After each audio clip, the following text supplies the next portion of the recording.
बोलिए सियावर रामचंद्र भगवान की जय। श्री वृंदावन बिहारी लाल की जय। श्रीमद सद्गुरुदेव सरकार की जय।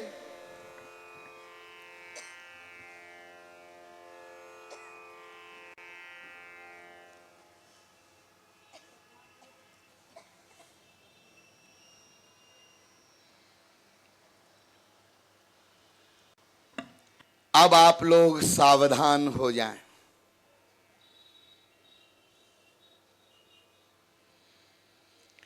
एतज् ज्ञेयं नित्यमेवात्म संस्थम नातः परम वेदितव्यम हि किंचित भोक्ता भोग्यम प्रेरितारंच मत्वा सर्वं प्रोक्तम त्रिविधम ब्रह्ममेतत्।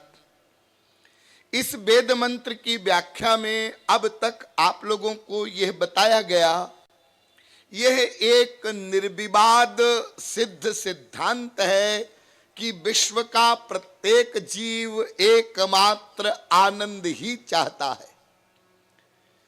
आनंद के अतिरिक्त और जो कुछ भी चाहते हुए दिखाई पड़ता है, वो वस्तु, वो व्यक्ति, वो सामान पाना उसका लक्ष्य नहीं है, अपितु उन सब वस्तुओं के द्वारा भी आनंद प्राप्ति ही उसका लक्ष्य है।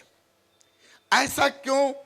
जबकि संसार में सर्वत्र वैषम्य है, वैमत्य है, फिर विश्व का प्रत्येक जीव आनंद ही क्यों चाहता है? और जबकि किसी जीव को किसी ने ये सिखाया नहीं कि तुमको आनंद को ही चाहना है, दुख को नहीं चाहना है, तो बिना किसी के सिखाए पढ़ाए विश्व का प्रत्येक जीव आनंद ही कैसे चाहने लगा? इसका दार्शनिक रहस्य आपको बताया गया। विश्व का प्रत्येक जीव ईश्वर का अंश है। ईश्वर एवं आनंद दोनों पर्यायवाची शब्द हैं, एक हैं। वेद कहता है आनंदो ब्रह्मेति व्यजानात्, यदेश आकाश आनंदो न स्यात् आनंदमयमात्मानम् उपसंक्रामति। वेदांत भी कहता आनंदमयोम अभ्यासात् अनेक प्रमाण। अतएव आनंद और ईश्वर पर्यायवाची शब्द हैं, इसलिए विश्व का प्रत्येक जीव आनंद का अंश सिद्ध है। और चूंकि यह एक नेचुरल नियम है, जो जिसका अंश होता है वो अपने अंशी से ही प्यार करता है, अपने अंशी से ही मिलना चाहता है। अस्तु आनंद स्वरूप ईश्वर का अनादि अंश होने के कारण से विश्व का प्रत्येक जीव अनादि काल से प्रतिक्षण आनंद को चाहता है, क्योंकि कोई भी जीव एक क्षण को भी अकर्मा नहीं रह सकता। किंतु गंभीरता से ये विचारणीय है कि जब हम आनंद को ही चाहते हैं, आनंद के लिए ही प्रत्येक क्रिया करते हैं और अनादि काल से अनवरत हम ये प्रयत्न कर रहे हैं, तो फिर हमें आनंद अभी तक मिला क्यों नहीं? हाँ, आनंद चाहते तो हैं, आनंद के लिए तड़प तो रहे हैं, आनंद के प्यासे तो हैं, लेकिन आनंद किसको कहते हैं, आनंद कहाँ है, आनंद कैसे मिलेगा, ये हमने नहीं समझा। अनादिकाल से अब तक नहीं समझा, और समझा भी तो ठीक ठीक नहीं समझा, और ठीक ठीक समझा भी तो माना नहीं, और माना भी तो पूरा पूरा नहीं माना। जिस जन्म में जब आपको मानव शरीर प्राप्त होगा और आप ये समझ लेंगे और मान लेंगे, ज्ञान का मतलब होता है मानना।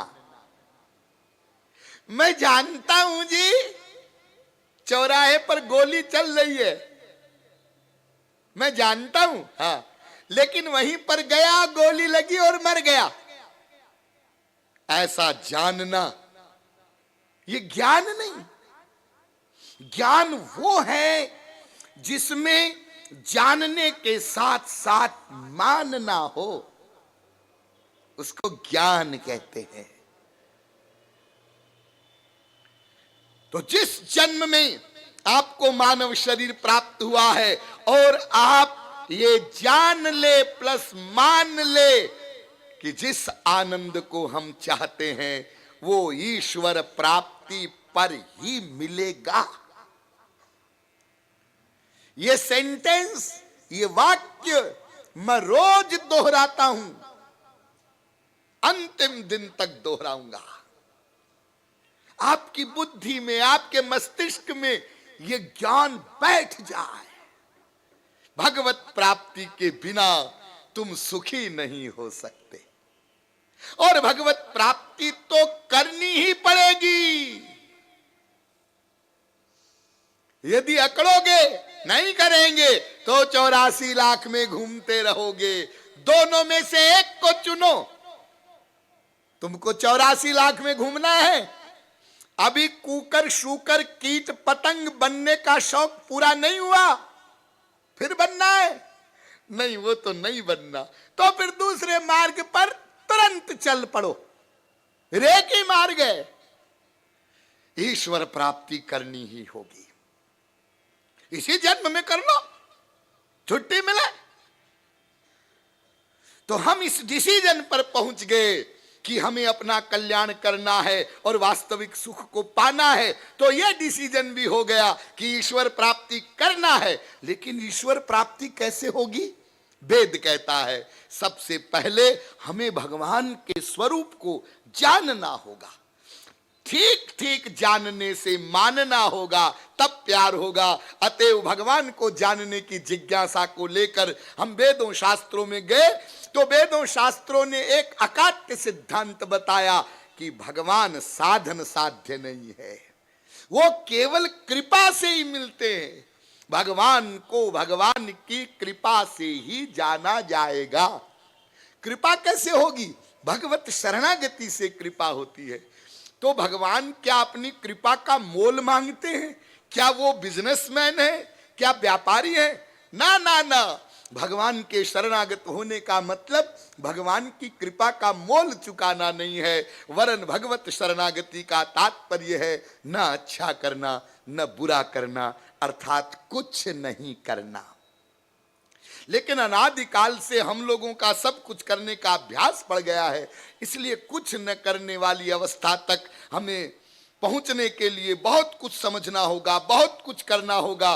वो बहुत कुछ क्या समझना है और क्या करना है, उसके अंतर्गत सबसे इंपॉर्टेंट बात आपको बताई गई। प्रत्येक कर्म का कर्ता मन है, इसलिए मन को ही भगवान के शरणागत करना है। मन की शरणागति ही वास्तविक शरणागति है। कंप्लीट सरेंडर हो जाए, मन निरंतर भगवान में लग जाए और बुद्धि में कोई किंतु परंतु चूंकि अगर मगर लेकिन बट न रहे। 100% शरणागति।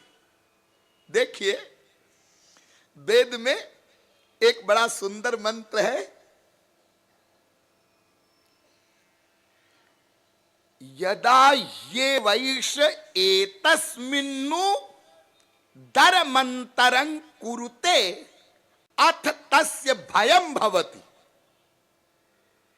अर्थात भगवत शरणागति में यदि बाल भर का भी अंतर है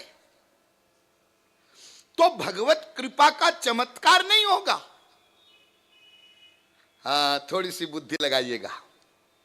हमने आपको एक दिन बताया था कि जब तक हम कर्तृत्व अभिमान से युक्त रहते हैं, अपने आप को कर्ता समझते हैं, तब तक भगवान न्यायी बना रहता है। भगवान का एक स्वरूप है न्यायकर्ता। न्याय करता है। और आप लोग भी ऐसा मानते हैं, भगवान के यहां अन्याय नहीं हो सकता, उसके यहां न्याय होता है। और जब कोई बलवान व्यक्ति किसी कमजोर पर अत्याचार करता है, सताता है, तो कमजोर व्यक्ति उस बलवान से कहता है, भैया तुम्हारे पास धन बल है, जन बल है, ताकत है, तुम हमको सता लो, लेकिन तुम्हारा हमारा फैसला भगवान के यहां होगा। यानी भगवान न्याय करेंगे। भगवान न्याय करते हैं। और न्याय में क्या करते हैं? जो तुम कर्म करो,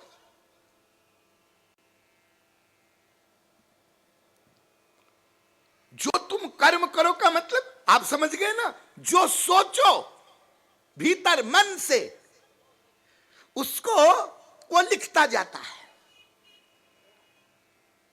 हिसाब रखता जाता है। और वो सर्वज्ञ है, उसको मालूम है कि आपके किस कर्म का कितना फल होता है। संसार में कोई न्याय नहीं कर सकता। संसार में जो न्याय किया जाता है वो सही न्याय नहीं हो सकता। मनुष्य के पास वो समझने की योग्यता नहीं है किस कर्म का क्या दंड दिया जाए। जैसे एक व्यक्ति ने किसी का मर्डर किया। कैसे मर्डर किया? गोली मारकर। कहां गोली मारी? खोपड़ी में। तो कितनी देर तक तड़पा? अरे आधे मिनट भी नहीं, तुरंत मर गया। हाँ। दूसरे व्यक्ति ने एक का मर्डर किया, गोली मारी सीने में। वो कितनी देर बाद मरा? 1 घंटे तड़प कर मरा। तीसरे व्यक्ति ने किसी का मर्डर किया, गोली मारी पेट में। हाँ, वो कितनी देर तड़प के मरा? 3 दिन। एक व्यक्ति ने किसी का मर्डर किया गला घोंटकर, एक व्यक्ति ने किसी का मर्डर किया जहर पिला के, एक व्यक्ति ने किसी का मर्डर किया मार मार के लठिया से। अब जब जज साहब निर्णय करे, न्याय करे, ये जो सब मर्डर करने वाले व्यक्ति हैं, इनको आप क्या दंड देंगे? अरे भाई, अंतिम दंड हमारे यहां था, फांसी पे लटका दो, हाँ? सजाए मौत। सजाए मौत आपने दे दी, लेकिन इन्होंने जो तड़पा तड़पा के मारा है किसी को, तो उसमें कष्ट की मात्रा तो अलग अलग है। तो उतना ही कष्ट उसको दो ना तुम। हाँ, वो तो साहब कैसे दिया जा सकता है? और उसको कोई भी जज कैसे नापेगा कि जिसने किसी को मारा है कितना उसको कष्ट मिला? अच्छा एक बात बताओ, एक व्यक्ति ने 1 मर्डर किया, हाँ, उसको भी फांसी, हाँ, और एक ने 50 मर्डर किए, उसको भी फांसी। क्यों? उसको 50 बार फांसी दो ना। ये कैसे हो सकता है साहब? ये तो नहीं हो सकता। तो संसार में मनुष्य अल्पज्ञ है, अल्प शक्तिमान है, किसी के कर्मों को वो जानता नहीं, इसलिए कर्म का ठीक ठीक फल संसार में कोई नहीं दे सकता। इसलिए संसार में कहीं न्याय नहीं हो सकता। ध्यान दीजिए, कोई करना चाहे तो भी न्याय नहीं हो सकता। लेकिन आप लोग बोलते हैं भगवान के यहां न्याय होता है।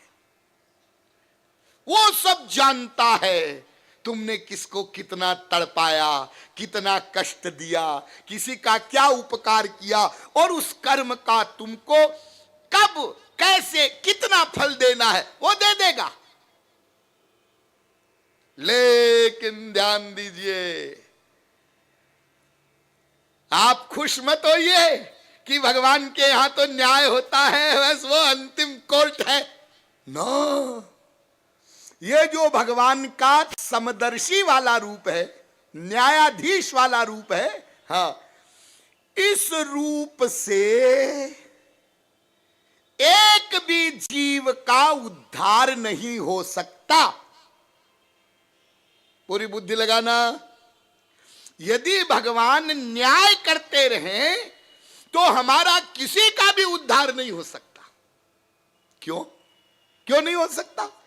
क्योंकि न्याय में तो भगवान कर्मों का फल देंगे, हाँ देंगे, और हम कर्म फल भोगेंगे, हाँ भोगेंगे।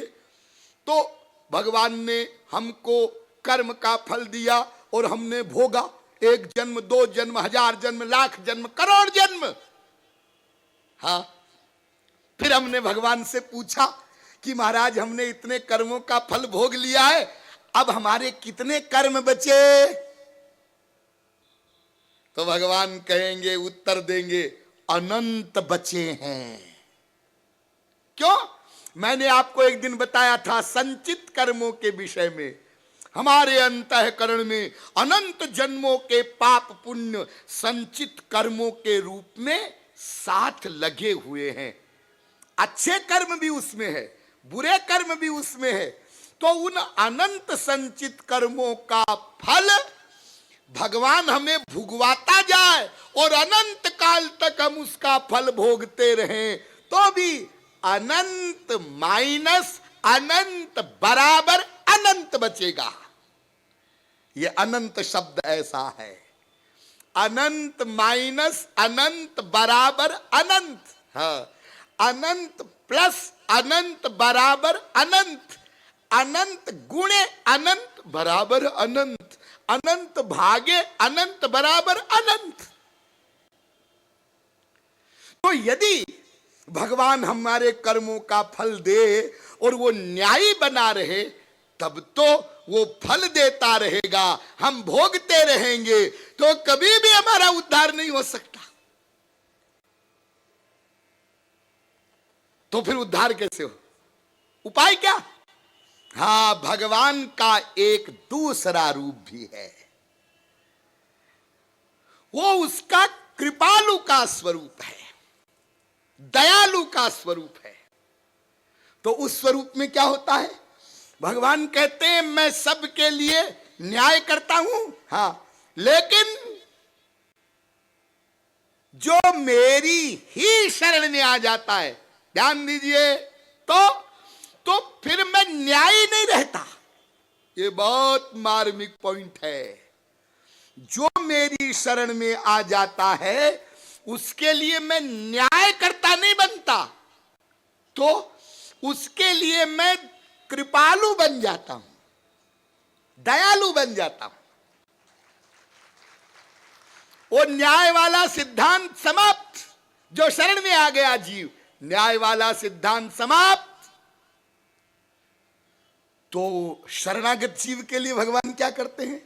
सबसे पहला काम सुनो, शरणागत जीव के अनंत जन्मों की जो संचित कर्मों की फाइल है वो भस्म कर देता हूं, वो समाप्त। देखो भगवान कितना दयालु है।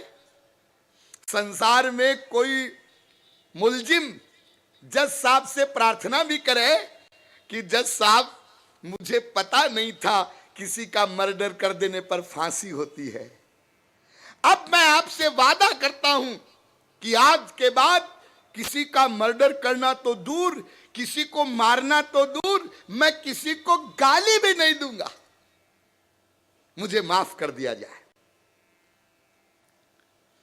तो जज साहब कहेंगे बहुत अच्छी बात है, तुम्हारी बुद्धि सुधर गई, आगे से तुम किसी को गाली मत देना, लेकिन ये मर्डर जो तुमने किया है इसका दंड तो तुम्हें भोगना ही होगा।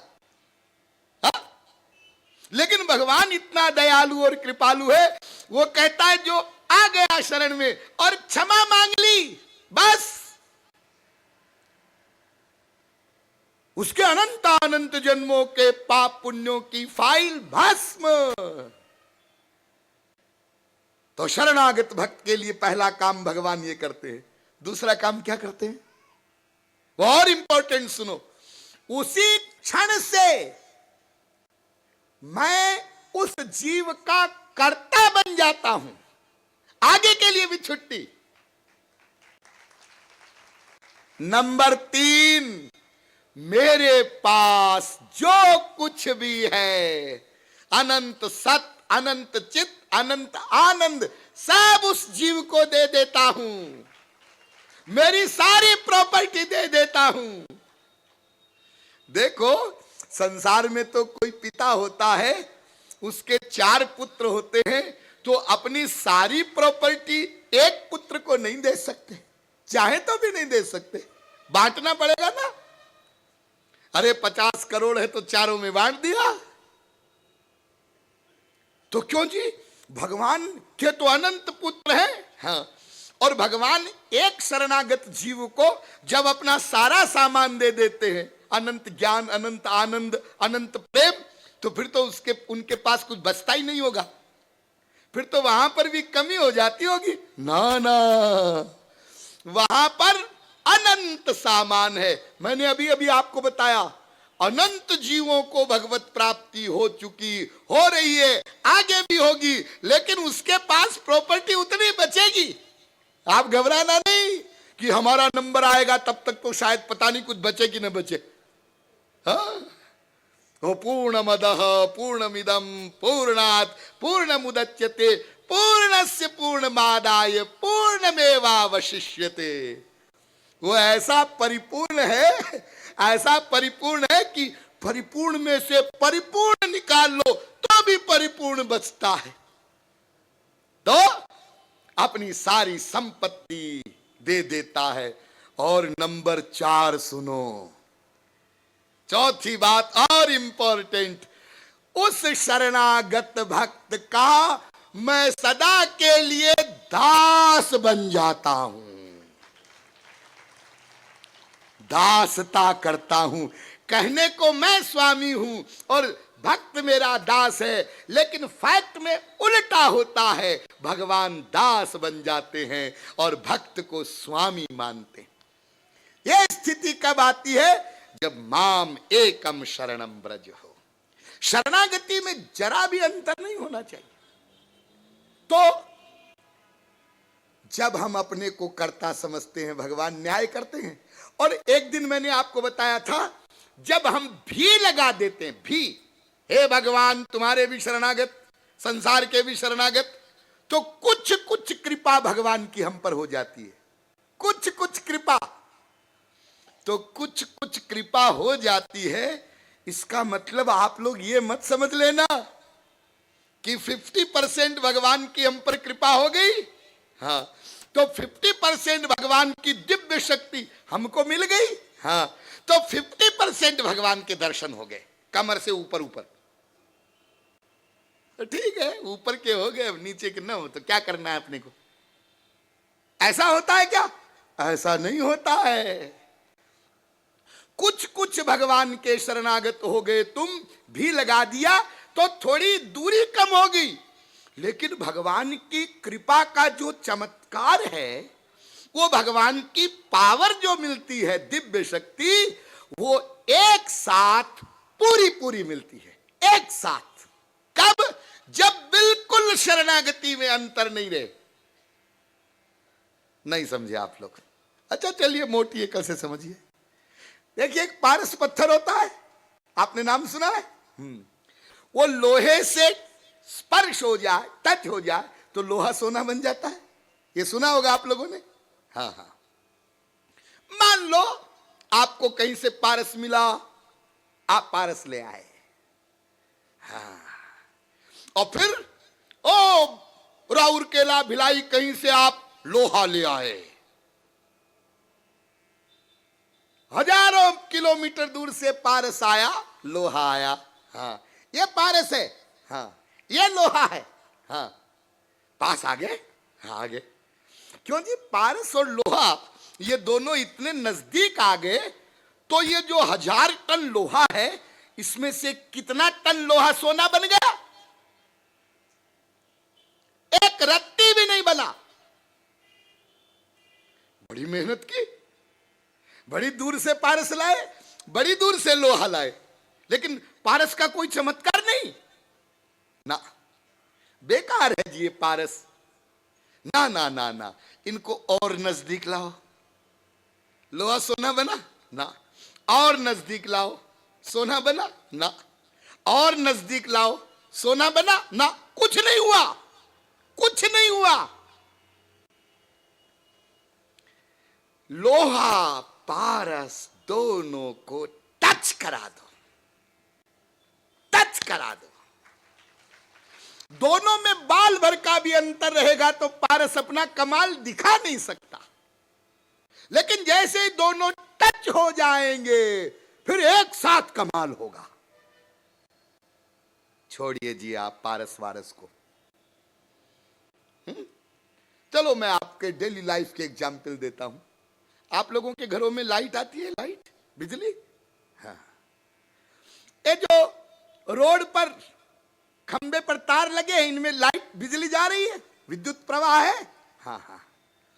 एक आया पावर हाउस का कनेक्शन करने वाला, भोला वाला था, तो उसने घर वाले तार को लिया, हाँ, और पावर हाउस वाले तार के पास ले गया। पावर हाउस वाले तार में करंट है और ये घर वाला तार है, थोड़ा सा अंतर है 6 इंच का, हाँ। अब वो पूछता है घर के लोगों से, क्यों साहब बल्ब जल गया? घर के लोग कहते हैं अभी तो नहीं जला, और पास ले गया। पंखा चला? नहीं चला, और पास ले गया। क्यों टीवी चला? नहीं चला।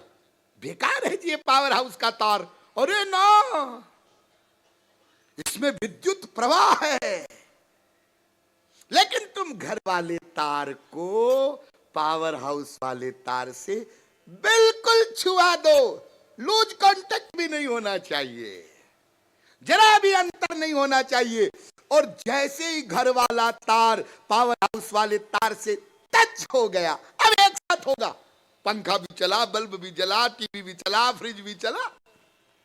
ऐसे ही भगवत कृपा का जो चमत्कार होता है वो एक साथ होता है, एक साथ। इसलिए आप लोगों के मन में कभी निराशा नहीं आनी चाहिए। अरे साहब हम जो सत्संग में जाते रहे, कीर्तन करते रहे, प्रवचन सुनते रहे, लेकिन अभी तक कुछ मिला नहीं, मिला नहीं। मिल रहा है, हो रहा है, दूरी कम हो रही है, लाभ मिलेगा, पक्का मिलेगा। अरे यही तो वो सौदा है जिसमें कभी घाटा नहीं होता, फायदा ही फायदा होता। इसके लिए हमारे यहां एक बहुत सुंदर एग्जाम्पल है। देखिए द्रौपदी, धृतराष्ट्र की सभा में, और जब दुर्योधन ने दुशासन से कहा कि नग्न कर दो, तो प्रारंभ में द्रौपदी भगवान श्री कृष्ण के शरणागत नहीं थी।